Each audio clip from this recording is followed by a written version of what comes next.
Representation learning के topic में एक अहम सवाल ये कि रिप्रेजेंटेशन लर्निंग का क्या फ़ायदा है। इस टॉपिक में हम फेस रिकग्निशन की एक एग्जांपल को देखते हैं जिसमें हम रिप्रेजेंटेशन लर्निंग के थ्रू फेस रिकग्निशन को परफॉर्म करने की कोशिश करेंगे। तो मिसाल के तौर पे आप ऑफिस में एंटर होते हैं और फेस रिकग्निशन के थ्रू आपकी अटेंडेंस लग जाती है। इस किस्म के बहुत से सिस्टम्स आपने मुख्तलिफ जगहों पे लगे हुए देखे होंगे। अब सवाल ये कि ये कैसे देखा जाए कि कौन सा एम्प्लॉय आया है और इसको किस तरह से रिकॉग्नाइज़ किया जाए। तो उसका तरीका ये होगा कि जब आपने किसी जगह पे मुलाजमत की तो वहाँ पे उन्होंने आपकी कुछ तस्वीरें खींच के अपने पास रख ली होंगी। हो सकता है 2, 4, 5, 10 तस्वीरें उन्होंने खींच के रख ली हों। जब भी आप दोबारा उस जगह पे जाएंगे तो वो उसी वक़्त आपकी दोबारा से तस्वीर लेंगे और उनके पास रिकॉर्ड में जो तस्वीरें मौजूद हैं उनसे कंपेयर की जाएगी आपकी करंट तस्वीर को और देखा जाएगा कि किसी ऐसे रिकॉर्ड जो डेटाबेस में मौजूद है उससे मैच होती है तस्वीर या मैच नहीं होती। और अगर मैच हो जाती है तो फिर आपका फेस रिकॉग्नाइज हो गया, आपकी ऑटोमेटिक अटेंडेंस लग गई, आपको एक्सेस मिल गई and so on so fourth. Voting के केस में, सर्वेलेंस के केस में, फोरेंसिक्स में, अटेंडेंस के केस में, जो नेशनल आईडी कार्ड के डेटाबेस है उस तरह के केसेस में फेस रिकग्निशन कॉमनली इस्तेमाल होती है और उसके बहुत सारे एप्लीकेशंस मौजूद हैं। सवाल ये कि किया कैसे जाए। एक तरीका तो ये है कि आपकी जो पिक्चर ली गई है उसको जो डेटाबेस में पिक्चर्स ली गई हैं उनसे कंपेयर किया जाए। यानी मिसाल के तौर पे अगर आपकी 10 तस्वीरें डेटाबेस में मौजूद हैं तो आपकी करंट तस्वीर का आपकी पहली तस्वीर से सब्ट्रैक्शन कर ली जाए। सब्ट्रैक्शन का मतलब ये है, तो मिसाल के तौर पे डेटाबेस के अंदर पर्सन 1 की कुछ तस्वीरें मौजूद हैं। इसी तरह से डेटाबेस के अंदर पर्सन 2 की भी कुछ तस्वीरें मौजूद हैं। ये वो तस्वीरें हैं जब किसी शख्स को एम्प्लॉयमेंट दी गई थी, उसकी कुछ तस्वीरें खींच के डेटाबेस में डाल दी गई थी। अब एक तस्वीर कैमरे ने खींची है, आईएफ तस्वीर है, और हम एज्यूम कर लेते हैं कि सारी तस्वीरें 100 बाय 100 की डायमेंशंस की हैं। तो एक तरीका ये हो सकता है कि मैं पर्सन 1 की जो पहली तस्वीर है उसका और पर्सन 2 की जो और जो अभी जो तस्वीर आई है उनके दरमियान डिफरेंस ले लूँ। यानी मैं 100 बाय 100 मैट्रिक्स का दूसरी 100 बाय 100 मैट्रिक्स से पिक्सल स्पेस में डिफरेंस कंप्यूट कर लूँ। तो मेरे पास एक और मैट्रिक्स आ जाएगी जो 100 बाय 100 की होगी। ये दोनों इमेजेस का डिफरेंस है। इस डिफरेंस का अगर मैं सम ले लेता हूँ तो मेरे पास एक वैल्यू आ जाएगी, या सम या एवरेज ले लेता हूँ। तो ये मेरे पास इमेज आई का पर्सन 1 की पहली तस्वीर के साथ डिस्टेंस कंप्यूट हो गया, तो मैं इसको डिस्टेंस 1 कह देता हूँ। इसी तरह से पर्सन 1 की दूसरी तस्वीर के साथ भी मैं यही प्रोसेस फॉलो कर सकता हूँ। ये मेरे पास डिस्टेंस 2 आ जाएगा and so on till person 2 की तीसरी तस्वीर के साथ भी मैं ये प्रोसेस रिपीट कर सकता हूँ और इस तरह से मेरे पास डिस्टेंस 6 आ जाएगा। और इन तमाम डिस्टेंसेस को मैं अंदर से मैं वो डिस्टेंस सेलेक्ट करूँगा जो सबसे स्मॉलेस्ट हो, और अगर वो स्मॉलेस्ट डिस्टेंस किसी थ्रेशोल्ड के अंदर हुआ तो मैं ये कह सकता हूँ कि दिस इज़ दैट पर्सन, यानी वो पर्सन रिकॉग्नाइज हुआ नहीं हुआ। मिसाल के तौर पे अगर डिस्टेंस का थ्रेशोल्ड हमने 0.7 रखा हुआ है, तो if all the distances are above 0.7 तो हम कहेंगे कि ये जो नया पर्सन है इसे हम रिकॉग्नाइज नहीं करते, ये हमारे डेटाबेस में मौजूद नहीं है। अगर कुछ डिस्टेंसेस 0.7 से कम हुए तो जो सबसे स्मॉलेस्ट डिस्टेंस होगा उसको यूज़ करते हुए मैं रिकग्निशन कर दूँ। मगर ये एक बहुत ही inefficient way of face recognition है। वो क्यों? 100 बाय 100 का मतलब ये है 10,000 डायमेंशंस का वेक्टर। 10,000 डायमेंशंस के वेक्टर्स को दूसरे 10,000 डायमेंशन के वेक्टर से मैच करना मुश्किल है। दूसरी प्रॉब्लम ये है कि इस 10,000 डायमेंशन के वेक्टर्स के अंदर बहुत सारा रिडंडेंट डेटा है। मिसाल के तौर पे आपने जब अपनी रजिस्ट्रेशन करवाई थी तो उस वक़्त आपने ब्लू रंग की शर्ट पहनी हुई थी। जब आप अब दोबारा से ऑफिस आए हैं तो आपने ग्रीन रंग की शर्ट पहनी हुई है या वाइट रंग की शर्ट पहनी हुई है। तो इस डिफरेंस के अंदर वो शर्ट के कलर का डिफरेंस भी कंप्यूट करेगा और शर्ट के कलर का डिफरेंस का कोई ताल्लुक नहीं है आपकी फेस रिकग्निशन से। इसी तरह से हो सकता है जब आपने तस्वीर खिंचवाई हो तो उस वक़्त आपने एक स्टूडियो सेटिंग में बहुत अच्छी लाइटिंग में तस्वीर खिंचवाई हो, जब आप अपने ऑफिस पहुँचें और कैमरे में देखें उस वक़्त रात का वक्त और डार्क सी तस्वीर आए, तो लाइटिंग चेंज का भी कोई ताल्लुक नहीं है आपकी फेस रिकग्निशन से। लाइटिंग चेंज भी लेकिन इस डिफरेंस में शामिल हो जाएगा। तो हम एक ऐसी रिप्रेजेंटेशन लर्न करना चाहते हैं जिसके अंदर आपके फेशियल फीचर्स को इम्पोर्टेंस मिले और जो रिडंडेंट इंफॉर्मेशन है, कलर के शर्ट और लाइटिंग और ये सब हम एलिमिनेट कर दें। ये काम हम पीसीए के थ्रू करवा सकते हैं या रिप्रेजेंटेशन लर्निंग के थ्रू करवा सकते हैं, यानी एफिशिएंट रिप्रेजेंटेशन लर्निंग के थ्रू। सो हम यहाँ पे ये करेंगे कि हम जितने भी डेटाबेस के अंदर फेसेस मौजूद हैं उनका मीन कंप्यूट करेंगे और मीन कंप्यूट करने के बाद हम वो उस मीन को सब्ट्रैक्ट कर लेंगे। मीन को सब्ट्रैक्ट करने के बाद हम उस सारे डेटा को यूज़ करते हुए दोबारा से ऑटो कोरिलेशन मैट्रिक्स कंप्यूट करेंगे और आइगन वेक्टर्स की मैट्रिक्स आ जाएगी। उसकी ट्रांसपोज को यूज़ करते हुए हम इमेजेस को फीचर स्पेस में प्रोजेक्ट कर देंगे।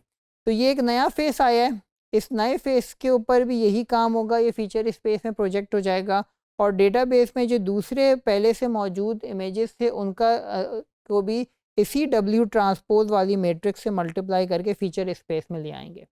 और इस फीचर स्पेस के अंदर जो हमारे पास वेक्टर्स आएंगे उस वेक्टर्स के अंदर हम डायमेंशनैलिटी रिडक्शन कर सकते हैं, जिस तरह से हमने पिछले टॉपिक के अंदर अमाउंट ऑफ इंफॉर्मेशन को देखते हुए डायमेंशनैलिटी रिडक्शन की थी। और इस लो डायमेंशनल स्पेस के अंदर हम फीचर वेक्टर कंपेयर कर सकते हैं जिससे हमारे पास एफिशिएंट फेस रिकग्निशन होगी। इसको स्टेप बाय स्टेप समझते हैं, इस पूरे डायग्राम में क्या क्या स्टेप्स हो रहे हैं।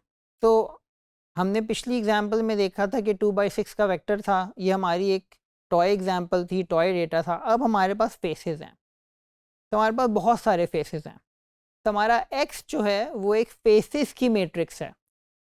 एक्स फेसेस की मैट्रिक्स का मतलब ये है कि मिसाल के तौर पे जो पहला फेस था वो 100/100 का था, तो एक्स के अंदर जो पहला वेक्टर आएगा वो 10,000/1 का होगा।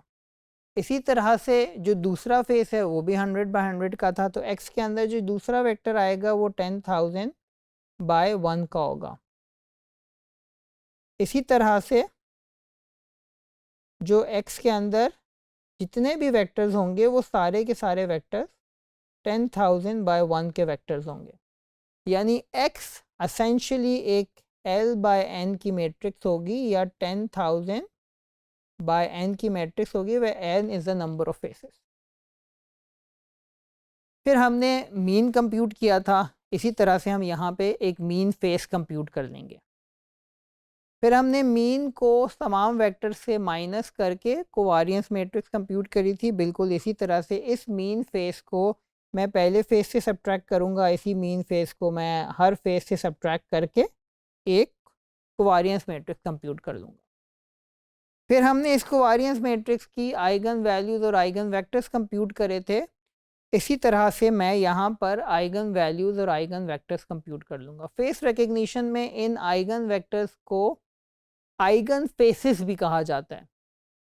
क्यों आइगन फेसेस कहा जाता है? क्योंकि जैसे कि यहाँ पे हम देख सकते हैं कि ओरिजिनल डेटा 2/1 का वेक्टर था और ये पहला वेक्टर जो मेरे पास आया ये भी 2/1 का है, दूसरा वेक्टर जो आया वो भी 2/1 का है। तो यहाँ पे जो मेरे पास 100/100 का इमेज था जिसको मैंने 10,000/1 के वेक्टर में ट्रांसफॉर्म करा दिया था, इस 10,000/1 के वेक्टर को दोबारा से रीअरेंज करके मैं 100/100 की मैट्रिक्स बना सकता हूँ और उस मैट्रिक्स को जब मैं विजुलाइज करूँगा तो इस तरह के कुछ आइगन फेसेस मुझे नज़र आएंगे। यानी उस वेक्टर को दोबारा में मैट्रिक्स में कन्वर्ट करके विजुलाइज कराया जा सकता है और वो कुछ फेसेस की शक्लें ही होंगी, कुछ फेसेस होंगे वो।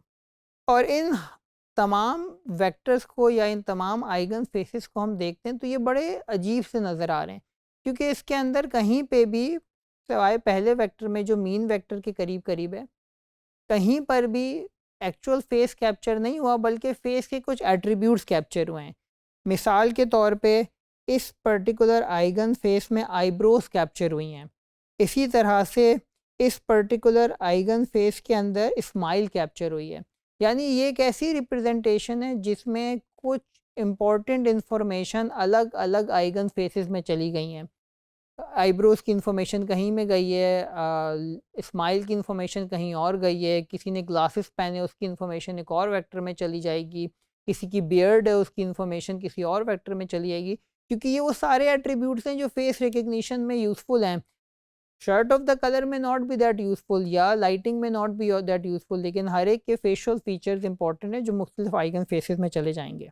फिर हमने ये किया था कि हमने अपने डेटा को इस आइगन वेक्टर्स के ट्रांसपोज से मल्टीप्लाई करके कोफिशिएंट स्पेस में ले गए थे। यहाँ पर भी हम यही करेंगे कि इस आइगन वेक्टर्स की जो मैट्रिक्स आई है जिसके अंदर हर वेक्टर एक आइगन फेस है, उसके ट्रांसपोज से मल्टीप्लाई करेंगे तो हमारे पास कोफिशिएंट्स आ जाएंगे। यहाँ पर मिसाल के तौर पे लेट्स से कि इमेजेस के डेटाबेस में 20 ऐसे लोग हैं जिनकी बियर्ड है, तो मुझे 20 वेक्टर्स की ज़रूरत नहीं है, मैं बियर्ड के लिए 1 या 2 वेक्टर्स रख सकता हूँ, क्योंकि किसी की शॉर्ट बियर्ड होगी किसी की लॉन्ग होगी। हो सकता है 7 ऐसे इंडिविजुअल्स हों जिन्होंने ग्लासेस पहने हुए हों, तो मैं ग्लासेस वाले 7 वेक्टर्स की जगह 1 या 2 वेक्टर्स रख सकता हूँ। इसी तरह से हो सकता है कुछ फीमेल कोलीग्स हों उनके लॉन्ग हेयर्स हों, कुछ मेल कोलीग्स हों उनके शॉर्ट हेयर्स हों, तो मैं लॉन्ग हेयर्स के लिए कुछ वेक्टर्स रख लूँगा, शॉर्ट हेयर्स के लिए कुछ वेक्टर्स रख लूँगा। यानी ये जो मेरे पास वेक्टर्स आए मुझे सब वेक्टर्स की ज़रूरत नहीं है, मुझे थोड़े से वेक्टर्स की ज़रूरत है। तो यहाँ पे हमने l/n डायमेंशन से इसको k/n डायमेंशंस में ले गए। y जो कोफिशिएंट्स हैं उसकी हमने जो लेंथ है वो कम कर दी है, यानी l/n की लेंथ आनी थी विच एसेंशियली मीन्स के 10,000/n का वेक्टर था, उसको हमने रिड्यूस करके कुछ स्मॉलर डायमेंशन में ले गए, लेट्स से 100/n, यानी 100 डिफरेंट फेस एट्रीब्यूट्स हमने कैप्चर कर लिए और बाकी हमने छोड़ दिए कि वो रिडंडेंट थे। तो ये एक लो डायमेंशनल रिप्रेजेंटेशन आ गई है जिसके अंदर फेस रिकग्निशन की जा सकती है। Again quick recap, data 2/6 l/n dimension का था, यहाँ पे हमने 100/100 का अगर इमेज अज्यूम किया है तो 10,000 बाय सर्टेन डायमेंशन आएगी। यहाँ इस इमेज के अंदर सिर्फ 8 इमेजेस शो हुए हुए हैं, तो यहाँ पे मैंने डायमेंशन भी 8 यूज़ की हुई है, बट ये कोई n बहुत सारे इमेजेस होंगे। कोवारियंस मैट्रिक्स 2/2 की आई थी 2/6 की डायमेंशन में, तो यहाँ पे वो जनरली l/l आएगी, चूँकि यहाँ पे 10,000 डायमेंशन है तो 10,000 बाय 10,000 की डायमेंशन की कोवारियंस मैट्रिक्स आएगी और फिर उसके आइगन वैल्यूज़ और आइगन वेक्टर्स कंप्यूट हो जाएंगे। यहाँ पे हमने पिछली एग्जांपल में 2/2 की मैट्रिक्स से मल्टीप्लाई किया था 2/6 डायमेंशन के डेटा को, तो 2/6 डायमेंशन के कोफिशिएंट्स आ गए थे। यहाँ पे हम 10,000/10,000 की मैट्रिक्स से 10,000/8 के डेटा को मल्टीप्लाई करेंगे तो 10,000/8 के कोफिशिएंट्स आ जाएंगे।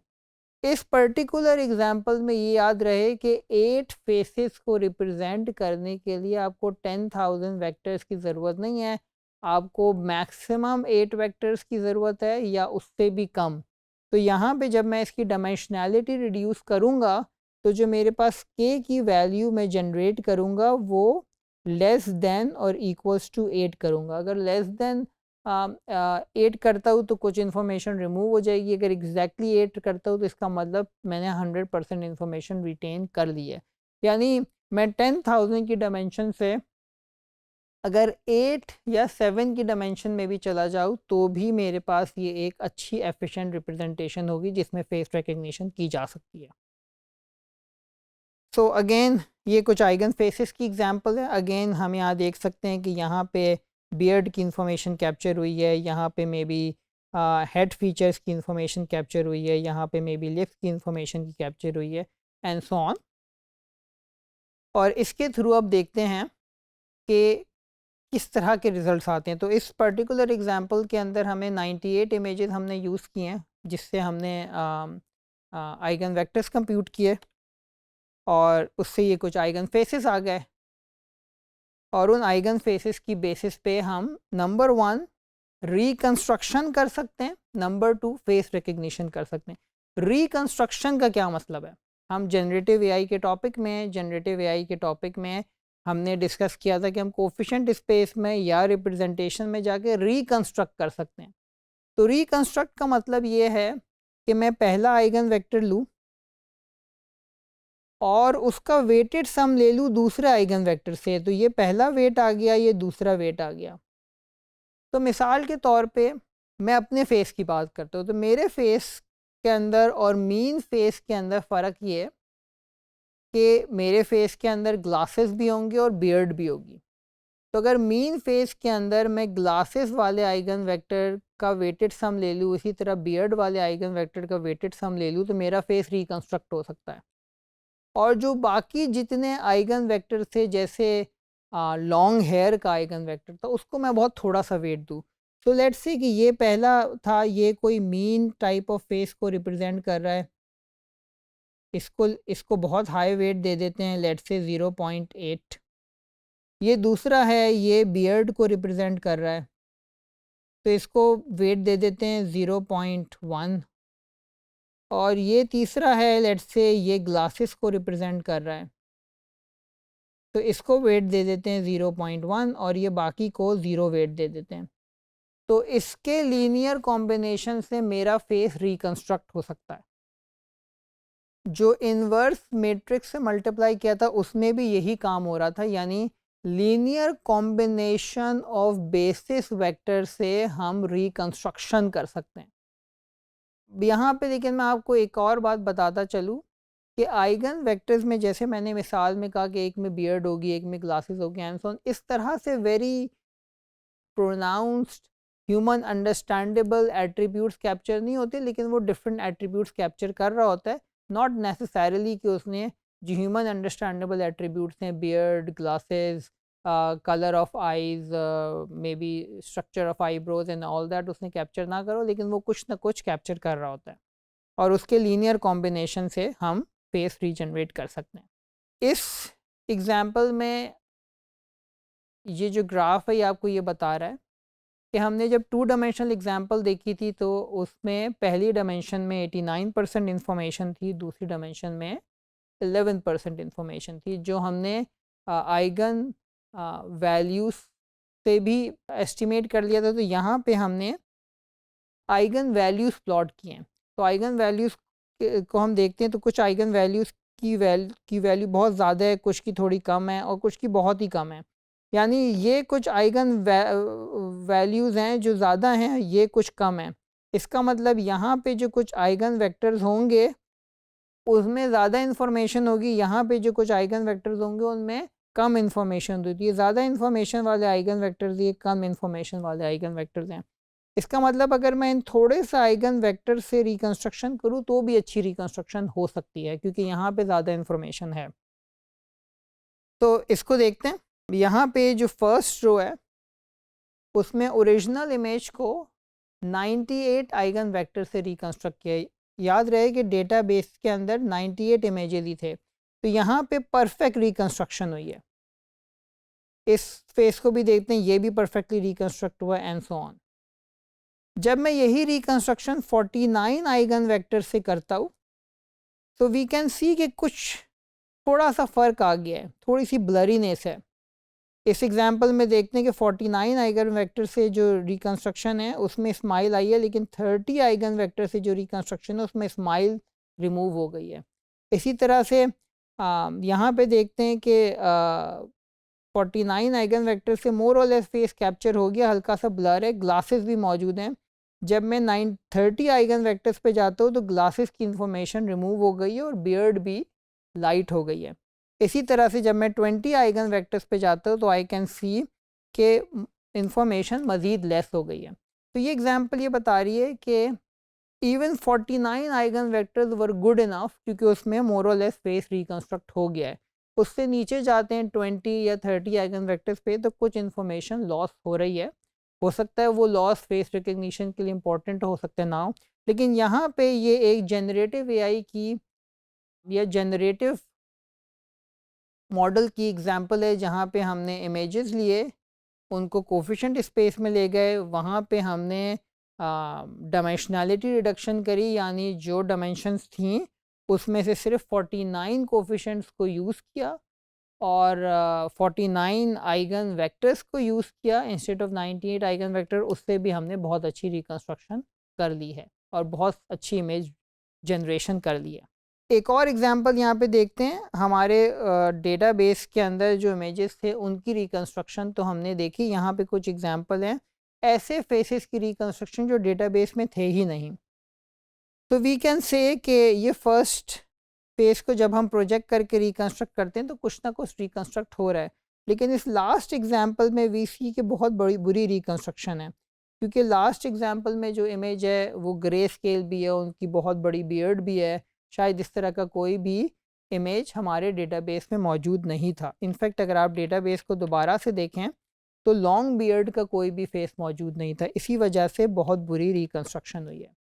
तो इससे वी कैन रिकॉल कि जनरेटिव एआई के अंदर हम जनरेशन करते हैं न्यू कंटेंट की based on the training content, और ट्रेनिंग कंटेंट की बेस पे अगर हम करें तो अगर ट्रेनिंग डेटा में उस तरह का सैंपल हो तो अच्छी रिकंस्ट्रक्शन हो जाती है, जैसे कि यहाँ पर एक डिसेंट रिकंस्ट्रक्शन हो रही है, लेकिन अगर ना हो तो अच्छी रिकंस्ट्रक्शन नहीं होती।